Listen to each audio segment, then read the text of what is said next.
The sun dipped behind the mountains, bathing the forest in hues of gold and amber.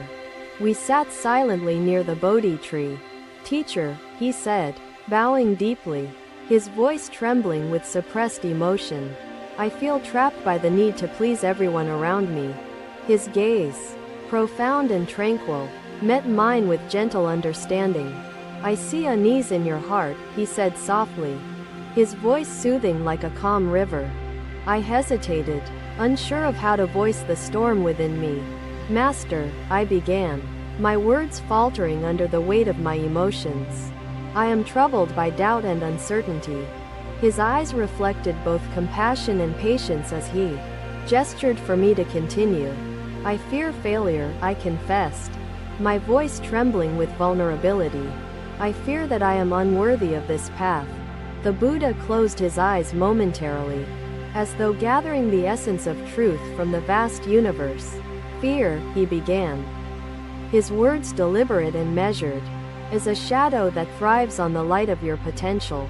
His statement lingered in the air, resonating deeply within the quiet stillness. "Long ago, when I sought enlightenment, I, too, faced the tempest of fear," he shared.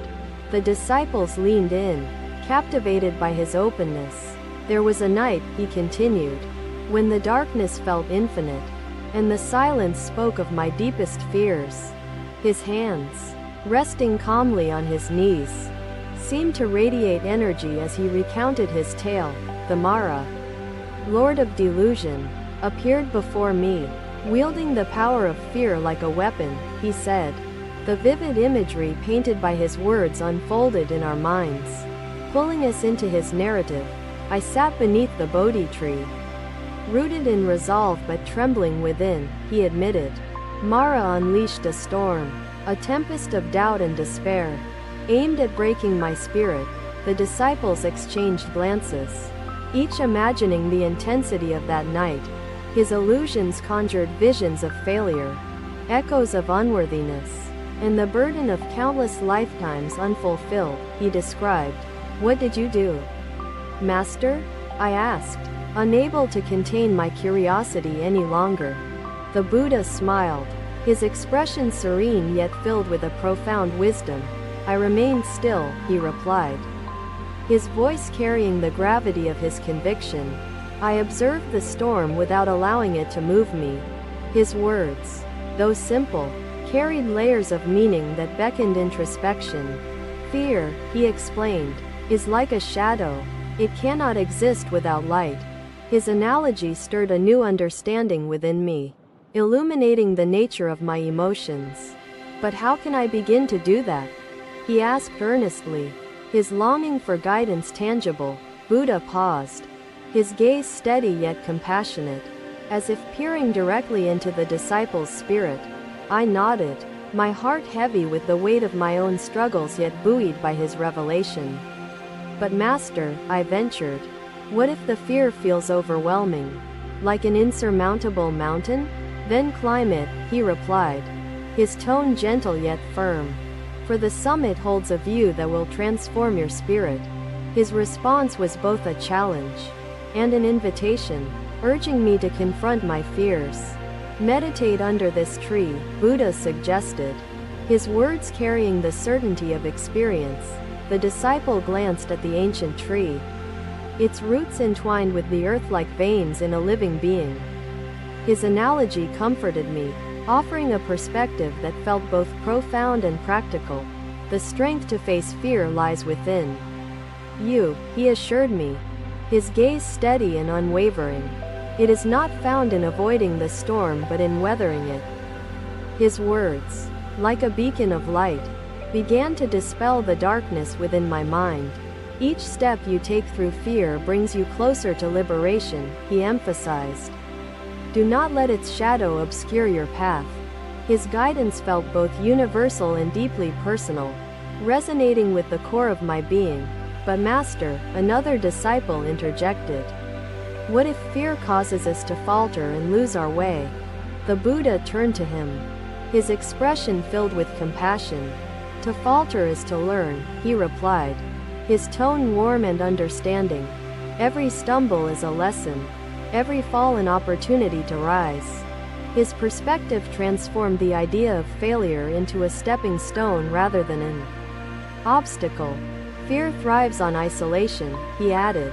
Do not face it alone. Seek the support of your companions and your inner strength. His advice bridged the gap between individual resilience and communal support, fostering a sense of unity. The Buddha rose to his feet, his movements deliberate, as he approached a tree bearing ripe fruit and unripe blossoms alike. This tree bears fruit because it received sunlight, water, and care. Buddha nodded approvingly, his gaze unwavering. Indeed, my child, Buddha affirmed, his words resonating deeply. True liberation, he continued, lies not in eradicating fear but in transforming your relationship with it. His words painted a picture of coexistence rather than conflict, an approach that felt both achievable and wise. Master, Rahula interjected, his voice thoughtful, how do we stop the weeds from choking the flowers we are trying to grow? The Buddha gently plucked a weed from the soil, its roots tangled yet delicate, and held it for all to see. Weeds do not grow from malice. They grow because the soil nurtures them. Much like your unwholesome thoughts, Buddha explained. Face minor fears, and let their resolution strengthen your spirit.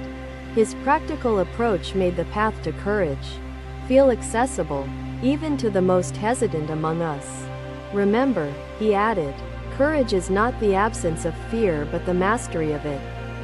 His distinction elevated courage from an abstract ideal to a tangible practice. The journey of courage begins with a single step, he emphasized. Take that step, no matter how small, and you have already succeeded. His encouragement felt like a gentle push, urging us to take action despite our apprehensions. As the sun disappeared completely, the forest was bathed in the soft glow of moonlight. A woman approached Buddha, her face marked with lines of worry and exhaustion. In her hands, she held a mirror adorned with intricate carvings. Face fear not as an enemy but as a teacher. His final words lingered in the air, planting seeds of courage in our hearts. We sat in silence, each of us lost in our thoughts, yet united by his teachings. The forest, once a backdrop, now felt alive with the essence of his wisdom. And as the night deepened, the shadow of fear within me began to dissolve, replaced by the light of understanding. Another day, another step on the path of wisdom. The Buddha walked through a village struck by deep despair and famine. The air was heavy with sorrow, as if the earth itself lamented the suffering of its people. A farmer named Kisa approached the Buddha, her eyes swollen from tears, her spirit weighed down by failure. Master, she said, her voice trembling like a fragile reed in the wind, I have failed my family and myself. The Buddha looked upon her with compassion, his presence calming like the first rays of dawn after a stormy night. Kisa, he began, his voice steady and soothing. Failure is not the end, but the seed of wisdom and renewal. Her eyes filled with hope and doubt, caught between desperation and the possibility of redemption. Let me share a story, the Buddha said, as the disciples and villagers gathered to hear his words of truth. Once, a young man sought to cross a raging river but was burdened by fear and uncertainty. The disciples listened closely, their hearts anticipating the wisdom hidden within the tale. He built a raft from fragile branches, knowing it might not endure. Yet he persevered with unwavering determination. The current was fierce, the Buddha continued, but his will was stronger. He stumbled, fell, and rose again, undeterred. The imagery of the young man battling the elements resonated deeply with Kisa and those gathered around. When he reached the far shore, the Buddha said, he discovered the power of resilience, born from the lessons of failure. His words painted a portrait of triumph not in the absence of struggle but in the embrace of adversity. But Master, Kisa interjected, her voice hesitant yet eager. How does one rise after falling into the depths of despair? The Buddha smiled, his expression radiating both compassion and unwavering wisdom. To rise, he began, one must first understand that falling is not defeat but a step in the dance of life. His analogy transformed the act of falling into something dynamic and integral to growth. Failure, he explained, is a mirror that reflects the flaws, strengths, and opportunities within your character and choices. His perspective redefined failure, not as a condemnation but as a teacher of profound lessons. Kisa, the Buddha said, look upon your barren fields not as a wasteland but as an opportunity to prepare fertile soil. Anew, her tears flowed freely, carrying with them the weight of her struggles and the spark of renewed hope. But Master, another villager asked, what if failure persists despite our efforts? How do we endure repeated setbacks? The Buddha turned to him, his gaze calm and understanding. Persist, he replied, his words carrying the strength of countless lifetimes of experience. Each attempt builds resilience, even when success feels distant. His encouragement was both pragmatic and deeply inspiring, a call to keep moving forward. She held the mirror close to her chest, its weight comforting yet symbolic of her journey ahead. She spent days in solitude, away from the familiar faces that had shaped her existence. His words transformed the concept of failure into something not feared but valued. The seedling does not resent the storm, he added, for it knows the rain will nourish its growth. Memories surfaced like bubbles in the stream, images of moments she had lived not for herself but for others. She began to discern the difference between actions born of fear and those guided by her inner truth. Courage, he said, is not the absence of fear but the choice to move forward despite its presence. His distinction elevated courage from an abstract ideal to a tangible practice for all. The bamboo bends with the wind, he continued, yet it does not break. Learn to bend without losing your roots. His metaphor bridged the gap between strength and flexibility, offering wisdom for resilience. Master, another disciple questioned, can one learn from failure without repeating it? The Buddha nodded, his expression thoughtful. Reflection is the key, he said. Study your actions, understand your choices, and let failure illuminate the path forward. His advice encouraged introspection and growth, rather than dwelling on mistakes. But Master, a villager asked, how do we rebuild hope after failure has shattered our dreams? The Buddha's gaze held both sorrow and hope. Rebuild as one rebuilds a temple, he replied, brick by brick, with patience, faith, and unwavering determination. His answer was both practical and spiritual, blending tangible action with profound resolve. Indeed, my child, he affirmed, to uncover your essence is to free yourself from the constraints of reflection. His explanation reframed balance as a dynamic interplay rather than a static state. Do not resist the current, he advised, but swim with it, steering your course without losing sight of your goal. His analogy bridged the physical and spiritual, grounding profound truths in accessible imagery. Kisa, the Buddha said, turning back to her, let your tears cleanse the soil of your heart, preparing it for new growth. Her eyes glistened with gratitude and determination, inspired by his transformative wisdom. Remember, he concluded, failure is not the end of the journey but the beginning of a new path.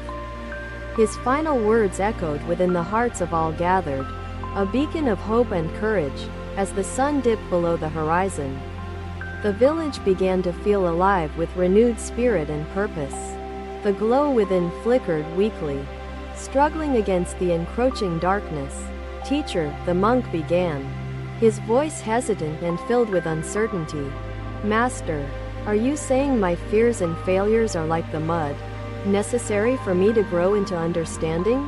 I asked. Precisely, he replied. The disciples trudged forward, their spirits weighed down by fatigue and the apparent futility of the path. "Master," a disciple said, his voice parched and filled with doubt, "will this journey ever lead us to a destination?" The Buddha paused, his serene presence casting a shadow of solace amidst the harshness of the desert.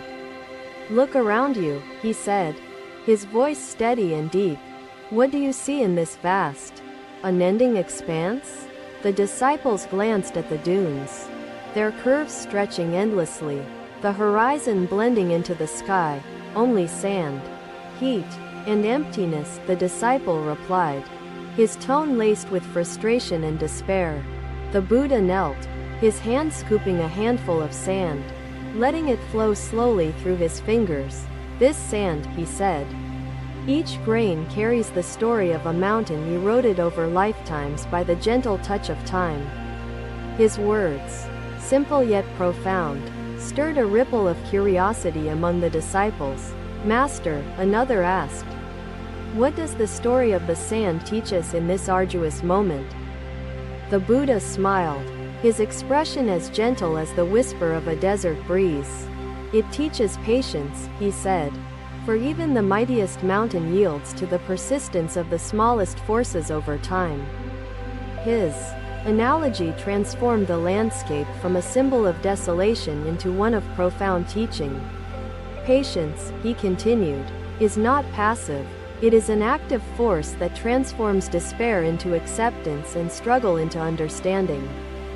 The disciples nodded, their eyes reflecting both the challenge and the promise of his words.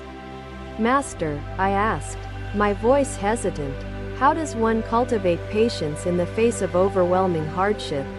His gaze met mine, steady and filled with boundless compassion. "Patience begins with breath," he said. "Breathe deeply, for each breath anchors you to the present and calms the storm within." His advice, though simple, resonated deeply, offering a practical guide amidst the overwhelming vastness.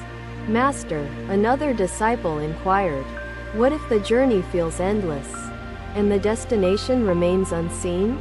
The Buddha turned, gesturing to the horizon where the desert seemed to meet the sky. "Do not be fixated on the destination," he said, his tone unwavering. "The journey itself is where life unfolds and wisdom is gained."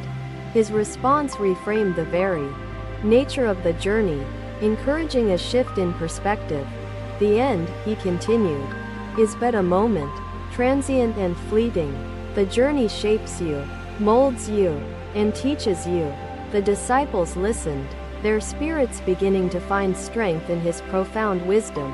"Master," I asked again, "how do we carry on when the journey feels too heavy to bear?"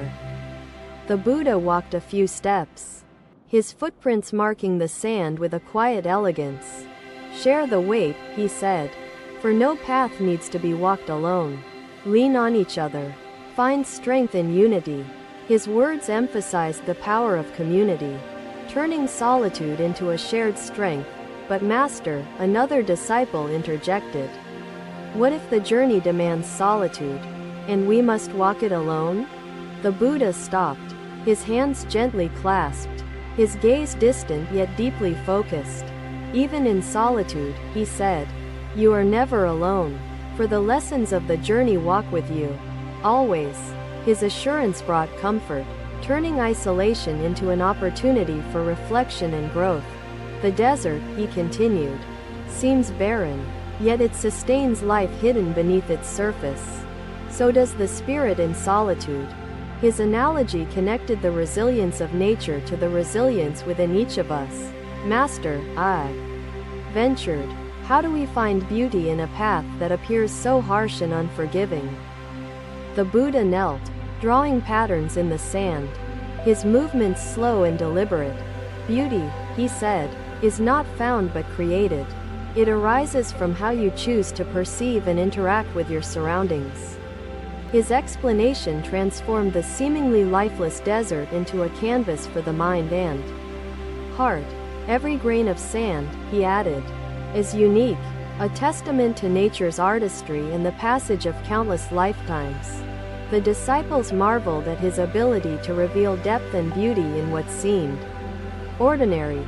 Master, another disciple asked, what if doubt clouds our vision and robs us of the ability to see clearly? The Buddha stood, his posture straight, his presence a beacon of clarity and purpose. Doubt, he said, is like a mirage. It distorts reality but dissolves when approached with wisdom and understanding. His analogy offered a way to navigate doubt without fear, turning it into a challenge rather than an obstacle. Face doubt, he continued, not with resistance but with inquiry. Question it, and you will find truth beneath its illusion. His words encouraged an active engagement with doubt, transforming it into an opportunity for growth.